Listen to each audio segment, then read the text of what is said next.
I don't know what you guys, I love weird fucking movies.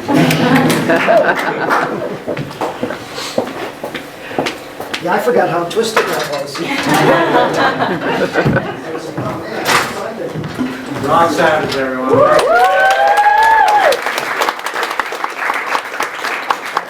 Frank himself, Frank Vassallo, is that what I said? Yes, Vassallo.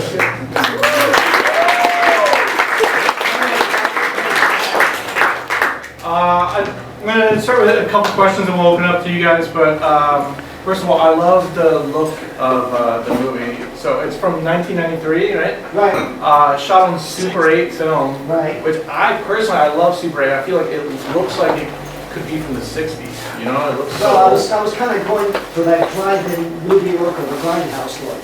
Because I love those movies. Those were always my favorite movies when I was a teenager. Look in the newspaper and say, oh, that looks pretty sleazy. And I think I want to see that.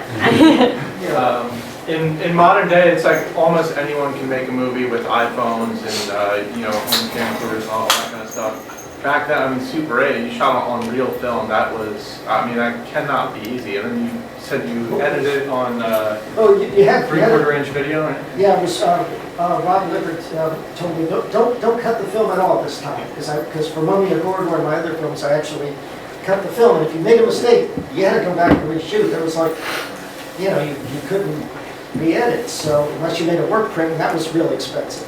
So what happened was Rob said, no, just transfer all the Super 8 to 3/4 inch tape and I'll edit it. And he had the equipment to do it.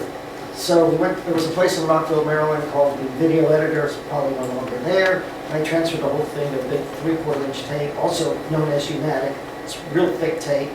And so all the raw footage is still on there. I still have the tape with the raw footage. And then he edited it and created this thing that we saw. And some of the film, some of the quality, some of the sound is better than in other places because some of them were shooting live sound. And I was like, damn, some of it was bad because the camera was even louder in some places, even though we tried to cover up the camera.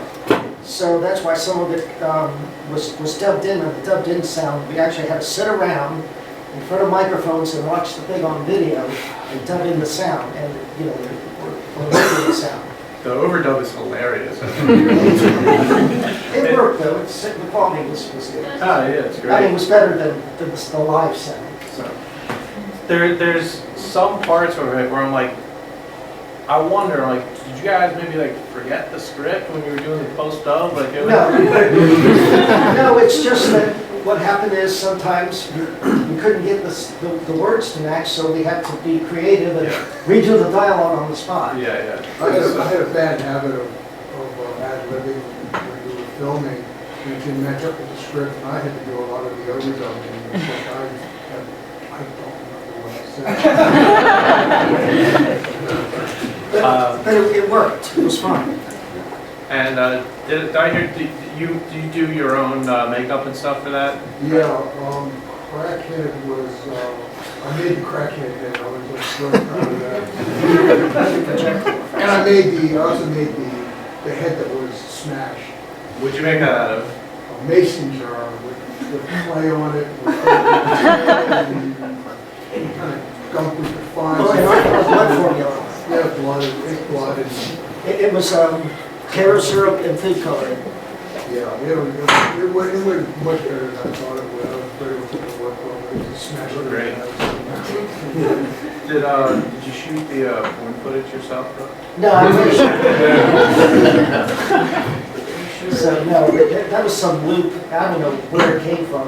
Well, I know where it came from. It came from an adult bookstore, but I don't know where it was produced or anything. It's a bunch of reels, and I'm like, that I've had since I was a teenager because I was a naughty boy.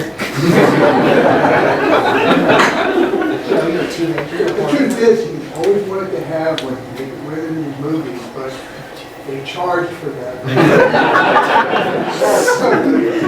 We had a low budget, so I had to improvise. Well, what do you think the budget of Maxx Bloodd was? Oh God, I don't know now. Really, to be honest with you, what do you think, Frank? Oh my God, it took like almost a year. No, not really. It took the whole summer. The film.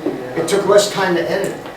because Rob really did a great We job. were just trying to find, places where we could film, like the Final Fight with Cracker was filmed at a place where I used to work. And the Death Fish we kind of like, they let me get in there on a Sunday and just kind of use the property and say, you know, I couldn't put an asshole in that place like that. But, Yeah, he was being petty because we cleaned it up, but he still found glass. Oh, look at that little piece of glass there. Oh, this is terrible. Are you guys into like backyard wrestling or anything? Some of that looked like pretty good, I thought. Eric who also played Rex Jones and Death Fist is actually trained in martial arts, and he's actually, at home he's got several trophies, so he choreographed all the fight scenes. In a lot of your other movies, there's this elusive character named was it the Mod Mutilator, who looks like a wrestler, Yeah, right? he's Mass Luchador, yes, there's a mask. Is he a wrestler as well? Yeah, he wrestled without a mask. Okay. But I guess, he was embarrassed about being in our film, so he put it in. Now, actually, he did wrestle with a black mask when he was in Mexico, and he was in better shape there, so he had wrestling trunks with a big peace sign on it. It's supposed to be ironic. He wears a peace sign and he says, well, this means give me peace and love or I'll kick your ass. So that's what that's about, it's supposed to be ironic. And, and so later, he was a jobber, and he got sick of it, and got himself a decent high-paying job, but he still liked to wrestle, so I heard about him from a friend of mine. We got him to be in our films. Fantastic. Any questions from you guys? Sorry, I don't know your name, but yes, you. Yeah. Hi. I was curious about what city it was filmed in. This is like a town local to you guys, and how did you pick the indoor locations? Okay, well, I'm sorry, what was the first one? What city? What city? What cities? Oh gosh, we filmed all over the place. We filmed mostly in Maryland. There were a few parts that were filmed in Centerville, Virginia. Because we filmed in the Maryland, Virginia area. yeah, we were in D.C. Yeah, so I don't think we didn't film in DC. No, yeah, we did film, we did in the area in the summer. Yeah. Some of the indoor stuff was at Prince George Community College was like crackheads' office was PG Community. I think we just rented a room there. We were alumni, so Yeah, so they pretty much let us do what we wanted because I was president of the film club back in what was it? 1980, 81. Yeah, I was president of the film club, so I knew a lot of the administrators there. And they let us get away with a lot of stuff. I probably does. we managed to scam money and get cameras and stuff. It wasn't a scam. We did a movie, so That's right. Was it a real enema bag that you had in that room? No, it was had a tube. We never showed the enema bag. It's connected to a carton of chocolate milk. So yeah. You guys water power fans? We had some. I don't know what that is. We played that here. It's a great J.D. Gillis film. You got a hold of that movie? Oh yeah. Well, I know what that movie is. I want to see it for morbid curiosity. Yeah, I know what that is. Oh yeah. I'm surprised anybody else knows. Oh yeah. I just want to keep twisted ones. Yeah, we played it here once. You know that's several walkouts. You know that's based on the Illinois Enema Bandits. It's based on a true story. Yeah. Frank Vassallo had a song, the Illinois Enema Bandits. It was a real person went around forcing women, giving them enemas. No, he wanted to be a doctor or something. No, we had chocolate milk there. We had blowing the chocolate milk out of the tube, and for some reason it wasn't coming out right. And unfortunately, poor Nick, when I'm holding him by the neck and I say, "Eat some shit," nothing's coming out. And I'm getting frustrated. I'm beating his head in, which it's not his fault. But I'm just kidding. I said, "Eat some shit, goddamn!" And poor Nick's like, "What the hell?" And finally, some of it came out. But now, it should have been beating the guy behind the tube. He wasn't, I was like, man, come on. Because film was expensive. It's not like, we now shoot on digital tape, and before that high 8, because my friend Marvin Kennedy, who took over the editing, was able to manipulate digital tape with effects that make it look like, like film. So. Film is expensive, yes, and developing. It was like $16 for 4 minutes of film. Like weeks before you know whether you actually got the shot or how it walked. Yeah, and that was, Or something went wrong. you were praying, please come out right. Don't be overexposed, don't be underexposed. So, Did I see another question back there? yeah. Yeah. You mentioned Grindhouse, and there's a character named Dr. Karloff. What are some of your other influences? Well, one of my influences when I was in high school was I read about Herschel Gordon Lewis. He did Blood Feast, 2000 Maniacs, Color Me Blood Red. I thought, and I was shocked that he made all his movies out of Florida. And I said, damn, I don't have to go to Hollywood because, in Hollywood you don't have no control of what you're making. You're under somebody's thumb. So I thought that was great that this guy controlled everything he made. Anyway, I knew about George Romero, but Night of the Living Dead was okay, but I wasn't that impressed by it. It wasn't gory enough for me. So and I was impressed with Herschel's films because they were, the color, the blood colors were like bright, it's like in your face, and I was like, good Lord, So, and actually I got to work with Herschel Gordon Lewis in a film called Chainsaw Sally. Both of us make a cameo in it. So that was great. So I ran into him three times. Herschel Lewis, they call him the Godfather of gore, but he's also really one of the godfathers of underground cinema. Right? Oh yeah, absolutely. People like him, are I think true inspirations. Like stuff like it was storyboard in my head. I already visualized the whole movie, especially when I would talk on the phone with Frank and he would tell me the locations we could use, and then we would look around and say, this looks good. What we did rehearse were the action scenes. Very over-rehearsed because we had to. Right. So that had to be rehearsed, but pretty much everybody knew their lines. Did you come up with the name Crackhead, or was that you, Frank? What's that? Who came up with the name Crackhead? I came up with it comfortably look like, because originally he was going to have like a white head with a crack on it, and I said, nah, man, you should have like a giant head of crack.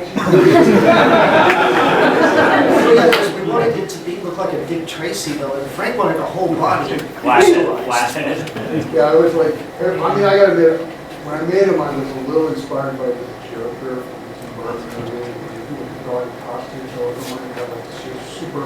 I went to a thrift store and found like some like obnoxious suit I could buy, and just bought like this horrible trombone and made a mask. I was there with you when you got the suit, because you asked the guy for the tackiest suit he had in the store. He says, I'll be right back.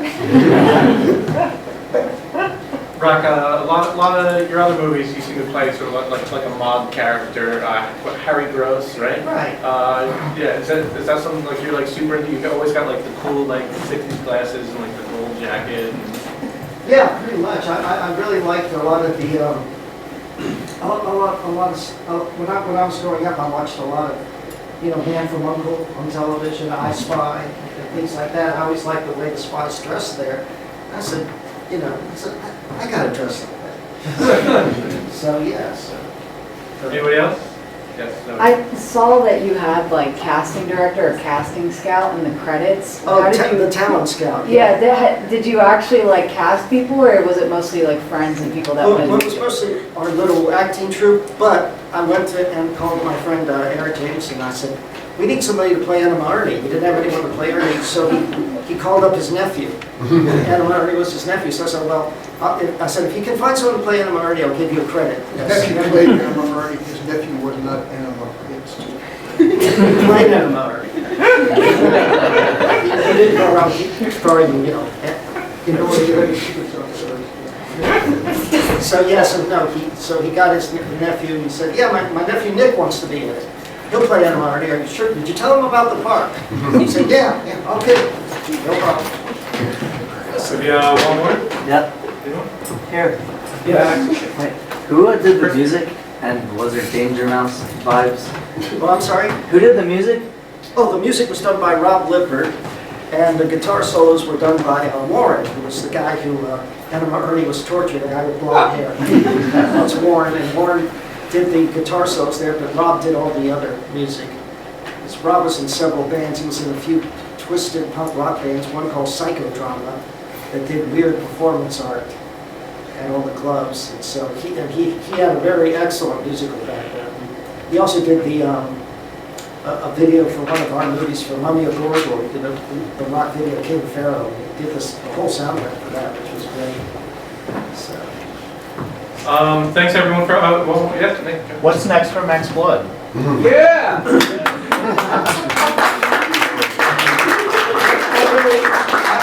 You know what, Maxx Bloodd was okay, but I never thought that he would be a popular character. By the way, I'm glad that you guys enjoyed the movie. I can tell people enjoyed it. So I never really came up with another idea for Maxx Bloodd. I was more into playing Harry Gross, the occult investigator. Was my favorite character.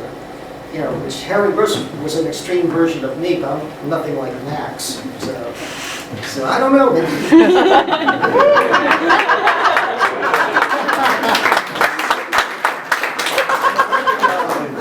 Maybe in the future. Maxx Bloodd, trying to crack it. You know, right now I got like a stack of scripts because I'm going to start a new anthology next month, hopefully if everything goes well. And so, yeah, so we're going to have some Harry Gross stories, some Maud Mutilator stories. Sisters of the Swastika. What? Sisters of the Swastika. Sisters of the Swastika. Yeah, that's going to be a Harry Gross film that he fights female Nazis. Yeah, my wife wanted me to mention that because she wants to play one of the female Nazis. Of course she is. So she's going to play that. Everybody wants to be a Nazi. But you know, they got the colorful symbolism and everything, and the boots are cool. You know. Rock has a lot of really cool other wild movies for sale. If you like this, I highly recommend Mummy of Gorgor or any of the Harry Gross movies. Check out Maxx. And we have Maxx Bloodd for sale. And Maxx Bloodd as well. Come check out, say hey to Rock on your way out. Thanks to Fantastic Cross and Savage Frank Vassallo and X-Men Zach for the opening shorts. And see you guys at Underground Cinema next month. Thanks, Rock Savage. Thanks,